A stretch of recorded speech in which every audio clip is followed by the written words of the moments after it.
1월 7일 화요일 뉴스리듬 헤드라인입니다. 윤석열 씨는 여전히 수사기관의 출석 요구에 불응한 채 대통령실에서 농성하고 있습니다. 이를 가능케 한 1등 공신은 바로 국민의힘입니다. 국민의힘이 내란 동조당으로 전락했다는 비판이 나오는 이유입니다. 최근 새해를 맞아 진행된 주요 언론사의 신년 여론조사에서 윤석열 씨 탄핵에 대한 찬성 의견이 70% 안팎을 기록했습니다. 하지만 윤 씨는 대통령 경호처를 방패막이로 공수처의 체포영장 집행에 불응하고 있습니다. 이로써 내란 사태는 현재 진행형이라는 점이 분명해졌습니다. 서울 용산구 한남 4구역 재개발 시공권을 놓고 시공 능력평가 1, 2위에 오른 삼성물산과 현대건설 간 경쟁이 격화하고 있습니다.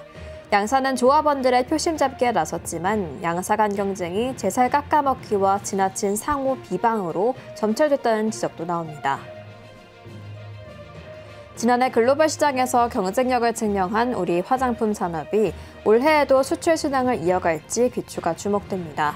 일단 업계는 한류로 대변되는 K-콘텐츠 영역 확대와 함께 소비재 산업에 속하는 K-뷰티 산업의 동반 성장 가능성을 높게 전망하고 있습니다.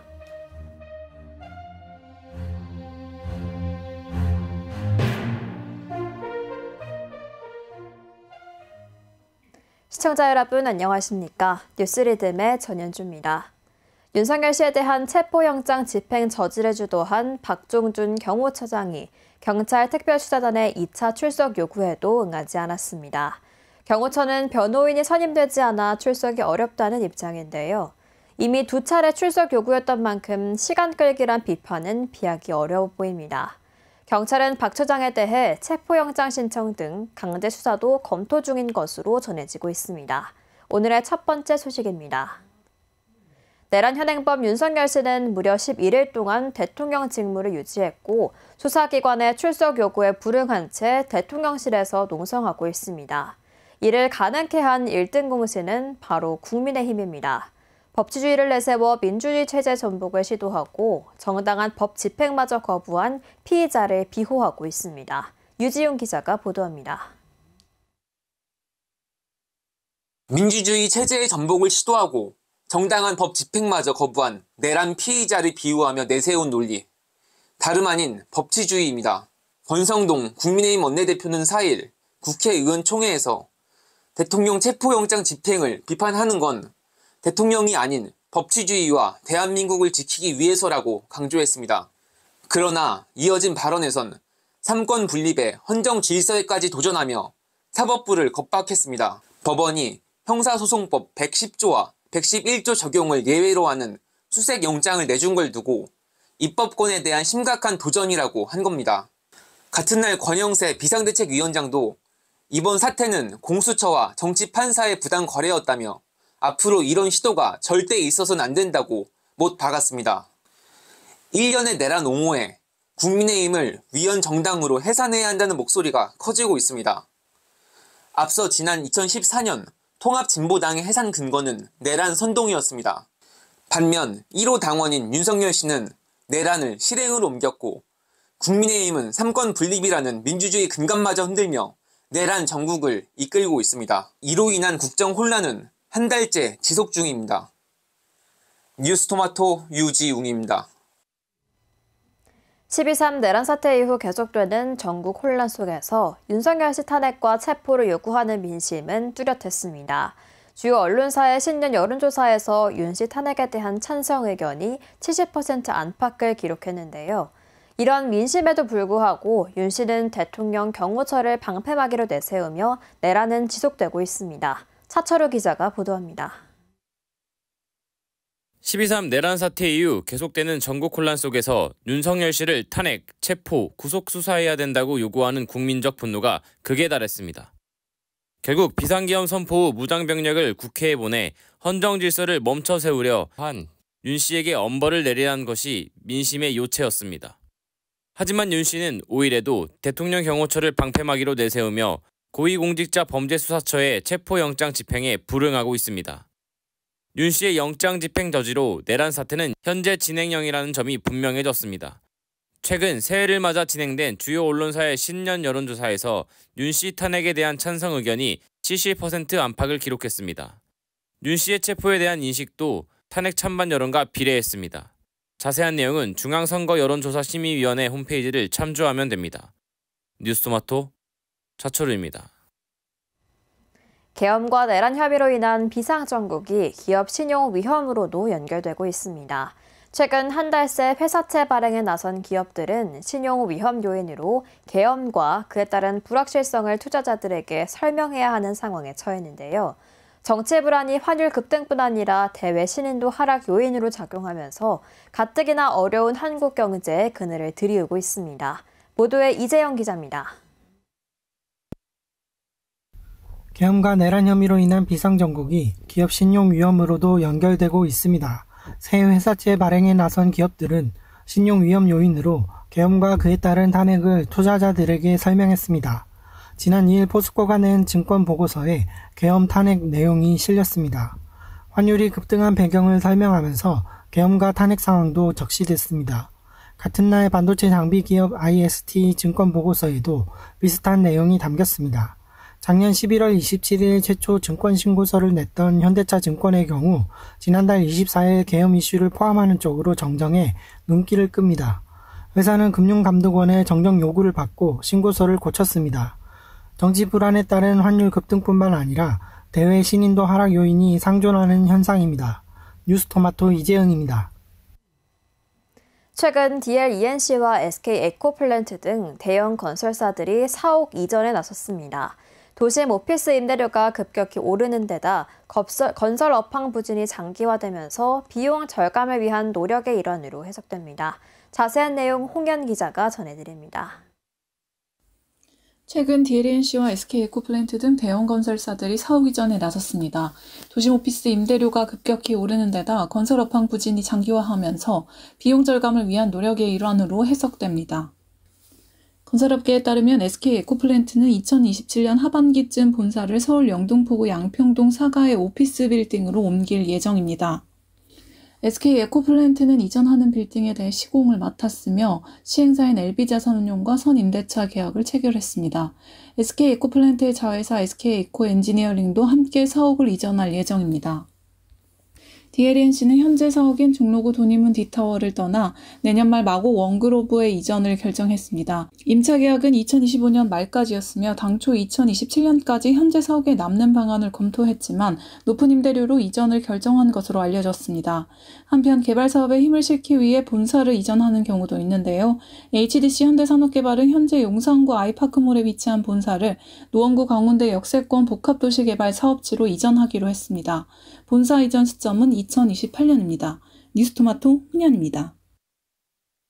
서울 용산구 한남 4구역 재개발 시공권을 놓고 시공 능력평가 1, 2위에 오른 삼성물산과 현대건설 간 경쟁이 격화되고 있습니다. 두 회사는 저마다 한강변 최고의 랜드마크 건설을 내세우며 조합원들의 표심 잡기에 나섰는데요. 다만 양사 간 경쟁이 제살 깎아먹기와 지나친 상호 비방으로 점철됐다는 지적도 나오고 있습니다. 송정은 기자가 취재했습니다. 제가 지금 나와 있는 이곳이 삼성물산과 현대건설이 치열하게 시공권을 놓고 경쟁 중인 용산구 한남 4구역 재개발 사업 현장입니다. 한남 4구역은 한강변 입지의 높은 일반 분양 비율로 사업성이 우수하다고 평가를 받고 있습니다. 또 이곳이 향후 압구정 3구역 시공권 획득을 위한 발판이 될 거라는 분석도 양사 간의 경쟁을 부추기고 있는데요. 양사는 최근 업계 최대 화두인 공사비의 상승을 놓고 저마다 합리적인 공사비 책정을 조합 측에 제시하고 있습니다. 다만 양측 간의 지나친 상호 비방전에 대한 비판 여론이 커지고 있습니다. 또 시공권을 따더라도 향후 공사비 상승이 발목을 잡으면서 조합과 시공사 간의 2차 갈등을 불러일으킬 수 있다는 우려도 나오고 있습니다.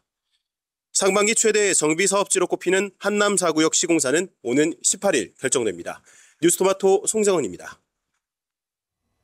지난해 대비 연간 수주 목표치를 올린 HD 한국조선해양이 올해 MRO 사업이 포함된 특수선 부분 수주 목표치를 작년 대비 60% 가까이 상향했습니다. 특히 도널드 트럼프 미국 대통령 당선인은 국내 해양 방산업체를 향해 한미 협력 요청 발언을 했는데요. 이에 따라 올해 미국 해군 함정 MRO 사업의 첫 수주 포문을 열 전망입니다. 이승재 기자가 취재했습니다. 지난해보다 연간 수주 목표치를 올린 HD 한국조선해양이 올해 특수선 부문 수주 목표치도 작년 대비 60% 가까이 상향했습니다. 이에 따라 올해 미국 해군 함정의 유지와 보수, 정비를 하는 MRO 사업의 첫 수주 포문을 열 전망입니다. 6일 업계에 따르면 HD 한국조선해양은 올해 연간 수주 목표치를 180억 5천만 달러로 설정했습니다. 이는 작년 수주 목표 금액 135억 달러보다 33.7% 높은 수준입니다. 국제해사기구의 해양 탄소 중립 규제에 따라 글로벌 해운사들이 친환경 선박 발주를 지속할 것으로 판단한 겁니다. 특수선 사업을 영위하는 자회사 HD현대중공업이 올해 특수선 부문 수주 목표치를 상향한 것도 주목할 사항입니다. HD현대중공업은 올해 총 수주 목표치 97억 5,100만 달러 중 특수선 목표를 15억 6,700만 달러로 작년 대비 58.6% 높게 설정했습니다. 이는 트럼프 미국 대통령 당선인이 국내 해안 방산업체를 향해 MRO 사업 등 한미 조선협력 요청 발언을 반영한 결과로 풀이됩니다. 당초 HD현대중공업은 작년 특수선 도크 생산관리 문제로 미함정 MRO 사업 참여를 하지 않았습니다.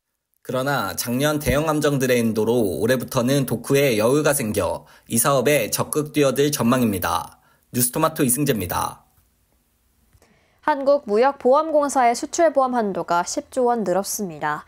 방위산업과 중소기업 수출 지원을 위한 증액인데요. 국정 공백 장기화로 방산 수출에 차질이 생기며 수요 예측에 실패한 것 아니냐는 지적이 나옵니다. 이효진 기자가 보도합니다. 한국무역보험공사의 수출보험 한도가 10조 원 늘었습니다. 무역보험은 한국 기업이 대외거래 상대방으로부터 수출 대금 등을 회수하지 못할 때 손실을 보상해주는 제도입니다. 특히 이번 증액은 방위산업과 중소기업 수출 지원을 위한 것입니다. 수출보험 지원은 늘었지만 방산업계의 수요가 이에 미치지 못할 수 있다는 우려가 나옵니다. 방산업계는 정부 간 거래 특성이 있습니다. 윤석열 씨 탄핵 정국에 국정 공백이 생겨 방산 수출에 악영향을 미치고 있습니다. 국정 공백이 길어져 방산 수출 약화로 수출보험 수요 예측에 실패한다면 향후 보험 한도 논의에 영향을 미칠 수 있다는 지적이 나옵니다. 괜히 정치적 군사 외교적 고려가 포함된 거기 때문에 쉽게 수출할 수도 없고 또 쉽게 도입할 수도 없어요. 뉴스토마토 이효진입니다. 현대차그룹은 올해 판매 목표를 다소 보수적으로 잡고 위기에 대비해야 한다는 메시지를 강조했습니다. 정의선 현대차그룹 회장은 신년회에서 올해 상황을 퍼펙트 스톰으로 규정하고 위기에 맞서는 의지를 고취해야 한다고 강조하며 이순신 장군을 언급하기도 했습니다. 배덕훈 기자가 전해드립니다.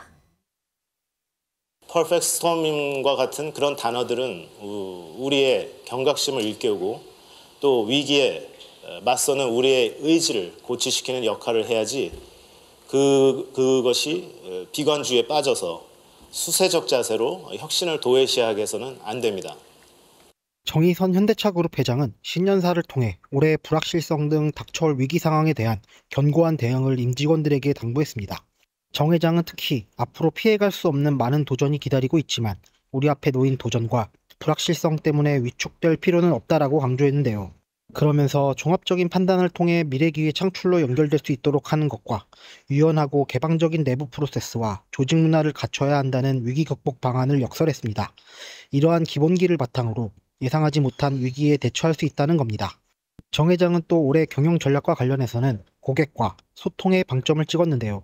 계획을 정교하게 하는 것도 중요하지만 결국 중심에는 고객이 있기에 이를 생각하면 문제 해결은 더욱 쉬워진다고 설명했습니다. 정 회장은 또 경영학자인 피터 드러커의 책 내용을 인용하며 내부에서 결정을 내릴 때 이기주의에 휩쓸리지 말고 결국 최종적으로 고객이 행복할지 만족할지를 생각하면 많은 답이 나온다라고 강조했습니다. 뉴스토마토 배덕훈입니다.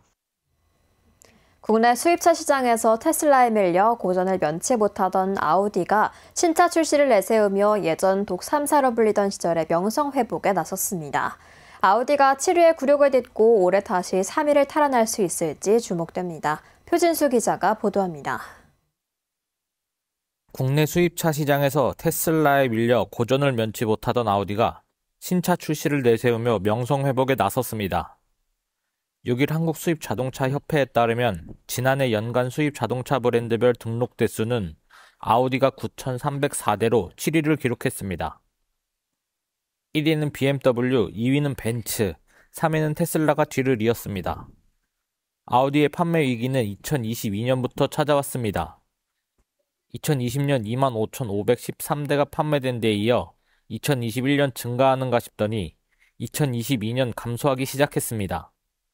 그러다가 작년에는 1만 대 판매 클럽에도 들지 못하는 실적을 기록했습니다. 아우디는 올해 신차 3종을 출시해 판매량 반등을 노린다는 계획을 세웠습니다. 뉴스토마토 표진수입니다. 대신증권이 종합금융투자사업자에 합류하면서 교보증권으로 시선이 쏠리고 있습니다. 교보증권 측은 2029년 안에 종투사가 되겠다며 자신하고 있지만 업계 안팎에서는 교보증권이 향후 자기 자본을 확충할 만큼 이익을 낼 수 있을지 회의적인 시각입니다. 보도에 이보라 기자입니다. 대신증권이 종합금융투자사업자에 합류하면서 교보증권으로 시선이 쏠리고 있습니다. 교보증권은 지난해 말 종투사 진입을 목표로 한 조직 개편과 임직원 인사를 단행했습니다. 지난해 3분기 기준 자기 자본이 2조 원이 안 되는 상황에서 2029년 종투사 달성을 위한 인사라는 설명입니다. 그룹 내 입지와 대형 증권사와의 경쟁에서 살아남기 위해 교보증권의 종투사 전환은 불가피합니다. 2029년 조기 목표 달성을 자신하고 있지만 내부에서는 다른 목소리가 흘러나옵니다. 현재 사업 구조에서는 이익 유보금을 쌓기 쉽지 않은 데다 야심차게 내세운 VC 신사업과 자산관리 사업도 기대를 하기 어렵다는 겁니다. 대주주인 교보생명마저 자금 여력이 없어 종투사 진입에 힘을 실어줄 수 있을지 미지수입니다. 뉴스토마토 이보라입니다. 지난해 겨울 사과가 고물가 주범으로 꼽혔지만 올해는 배 가격이 요동치고 있습니다. 작황 부진의 상품성 있는 제품들이 부족하다 보니 올해 가을 출하 전까지 가격이 끝없이 오를 수 있다는 관측입니다. 설 명절이 20여일 앞으로 다가오면서 제수용품과 명절 선물을 준비하는 소비자들의 장바구니 부담에 대한 우려도 나오고 있습니다. 김성은 기자가 보도합니다. 저는 이태원동의 한 과일 상점 앞에 나와 있습니다. 지난해 겨울 사과가 고물가 주범으로 꼽혔으나 올해는 배 가격이 요동치고 있습니다. 한국농수산식품유통공사에 따르면 지난 3일 배 한 개 소매 가격은 약 4,200원으로 전년 대비 23%의 오름폭을 나타냈습니다. 배는 지난해 여름 폭염 장기화와 낙과 등의 피해로 생산량이 줄어 저장량 또한 감소했는데요. 수요가 급증하는 설 성수기가 다가올수록 가격은 더욱 높아질 수 있습니다. 겨울철 과일인 감귤과 딸기 가격도 올랐고 배추, 무 등 채소 가격도 강세를 보이고 있는데요. 지난해 작황이 그리 좋지 않았던 터라 농산물 가격이 출렁이고 있습니다. 실제 통계청 자료를 보면 가을무의 경우 전년 대비 생산량이 21%나 줄었습니다. 문제는 20여일 앞으로 다가온 설입니다. 이에 정부는 이르면 이번 주 물가관리 대책을 발표할 예정입니다. 뉴스토마토 김성은 기자입니다. 기업은행이 징계 부과금 규정 마련을 위한 노사협의회 난항을 겪고 있습니다. 징계 부과금이란 횡령 등으로 징계를 받은 직원에게 징계 외에 횡령액 등의 최대 5배까지 벌금을 물릴 수 있는 추가적인 조치를 말하는데요. 김성태 기업은행장은 노동조합을 설득해서 규정을 마련하겠다고 밝혔지만 노사 간 임금 및 단체 협약도 마무리되지 않은 상황에서 징계 부과금 규정이 연내 시행될지 불투명합니다. 김한결 기자입니다. 기업은행이 징계부과금 규정 마련을 위한 노사협의회 난항을 겪고 있습니다. 징계부과금이란 횡령 등으로 징계를 받은 직원에게 징계 외에 횡령액 등의 최대 5배까지 벌금을 물릴 수 있는 추가적인 조치입니다. 국책은행은 2020년부터 기재부 지침에 따라 징계부과금 규정을 마련하도록 돼 있지만 기업은행은 4년이 넘게 규정을 마련하지 않았습니다. 기업은행은 2019년부터 2023년까지 매년 횡령 사건이 터지며 총 18건이 발생했고 피해 금액은 46억 400만 원에 달했습니다. 기업은행은 지난해 10월에 열린 국회 정무위원회 국정감사에서 징계부과금 규정이 미진하다는 지적을 받자 김성태 은행장은 노조를 설득해서 규정을 마련하겠다고 약속했습니다. 하지만 기업은행 노사 간 2024년 임단협도 마무리되지 않은 상황에서 징계부과금 규정이 김성태 행장 체제 하에 실행 가능할지는 불투명합니다. 오는 10일 기업은행 노조 18대 집행부가 들어선 이후 노사협의 시점을 알 수 있을 것으로 보입니다. 뉴스토마토 김한결입니다. 지난해 국내 화장품 산업은 글로벌 시장에서 경쟁력을 증명했습니다. 올해에도 수출 순항을 이어갈지 귀추가 주목되는데요. 일단 업계는 한류로 대변되는 K-콘텐츠 영역 확대와 함께 소비재 산업에 속하는 K-뷰티 산업의 동반 성장 가능성을 높게 전망하고 있습니다. 김충범 기자입니다. 지난해 글로벌 시장에서 경쟁력을 증명한 K-뷰티가 올해도 수출 순항을 이어갈지 귀추가 주목됩니다. 대한무역투자진흥공사는 올해 우리 화장품 수출액이 작년보다 3에서 10% 증가할 것으로 예측했습니다. 식품의약품안전처 등에 따르면 지난해 우리나라 화장품 수출 규모는 102억 달러를 기록했는데요. 올해는 110억 달러 이상의 성적을 거둘 것이라는 관측입니다. 이는 한류로 대변되는 K-콘텐츠 영역이 확대되면서 화장품 등 소비재의 수출도 동반 확대될 것으로 예상되는 까닭입니다. 특히 업계가 그간 K-뷰티의 큰손으로 꼽혔던 중국 의존도를 낮추고 미래 성장성이 밝은 북미 지역에서 영향력을 확대하는 것이 고무적이라는 평가도 나오는데요. 이번 정치가 좀 안정화되면 국방 회복이 되는데 지금은 약간 빨간불이 켜졌죠. 이미지가 워낙 국가 이미지가 안 좋으니까 뷰티 시장은 계속 가는데 불안하다 이거지. 다만 K-뷰티 자체의 경쟁력과는 별개로 전국 리스크가 빠른 시일 내에 안정돼야 지속적인 산업 성장을 담보할 수 있다는 분석도 나옵니다. 뉴스토마토 김총원입니다. 네이버와 카카오가 쇼폼 콘텐츠 중심으로 서비스 개편을 단행하며 틱톡, 인스타그램, 유튜브에 도전장을 내고 있습니다. 다양한 수익 모델로 발전 중인 쇼폼이 동영상 시장 중심으로 자리 잡을 가능성이 큰 만큼 글로벌 기업에 빼앗긴 시장 주도권을 찾고자 토종 기업들이 각고의 노력을 기울이는 모습입니다. 신상민 기자가 보도합니다. 네이버, 카카오가 쇼폼 콘텐츠 시장을 되찾기 위해 쇼폼 중심의 서비스 개편을 단행했습니다. 네이버 클립은 올해 콘텐츠 강화를 위해 클립 크리에이터 모집에 힘을 쏟고 있습니다. 네이버는 작년 하반기 대비 올해 선발 규모를 2배, 혜택 규모는 3배로 늘렸습니다. 카카오는 다음 채널 창작자들을 대상으로 다음 채널 부스트업 챌린지를 올해 4월까지 진행합니다. 카카오톡 쇼폼, 펑 기능도 개선해 콘텐츠 길이를 최대 1분으로 늘렸습니다. 현재 쇼폼 콘텐츠 시장에서는 틱톡, 인스타그램, 유튜브 등 글로벌 기업들이 치열한 경쟁을 펼치고 있습니다. 특히 짧은 영상 내 포함된 광고 외에도 커머스와 연계하는 등 다양한 수익 모델로 발전시키고 있다는 점에서 주목됩니다. 미디어 트렌드 분석 기업 다이렉트 미디어 랩은 2024년 미디어 시장에서 핵심적인 포지셔닝을 시도한 쇼폼이 미래 미디어 시장의 핵심으로 자리 잡을 가능성이 크다고 내다봤습니다. 뉴스토마토 신상민입니다. 강한 한기가 내려오면서 다시 강추위가 시작됐습니다. 이번 한파는 목요일 아침 절정에 달한 뒤 차차 풀리겠는데요. 특히나 이번 한파는 바람이 강해 체감온도가 영하 20도까지 곤두박질 예정입니다. 한파로 인한 동파 사고에 유의해 주시고 따뜻한 옷차림 해주시기 바랍니다. 1월 7일 화요일 뉴스리듬은 여기까지입니다. 시청해주신 여러분 고맙습니다.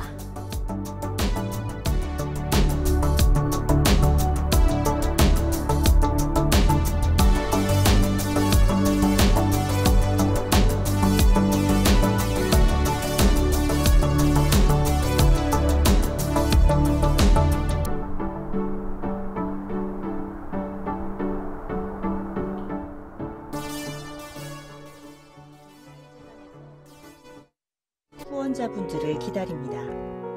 우리 아이 재단은 한반도 어린이를 위한 재단입니다. 배고픈 어린이들에게 영양 가득한 국수를 보내고 영유아 자폐 조기검사 지원, 베이비박스의 이유식 정기 배달, 중증장애 미취학 아동들을 지원하고 있습니다. 따뜻한 손길을 이어주는 분들께 우리 아이 팔찌와 감사 선물을 드립니다. 지속적인 지원을 통해 더 많은 어린이들에게 도움을 줄 수 있도록 정기 후원자가 되어주세요.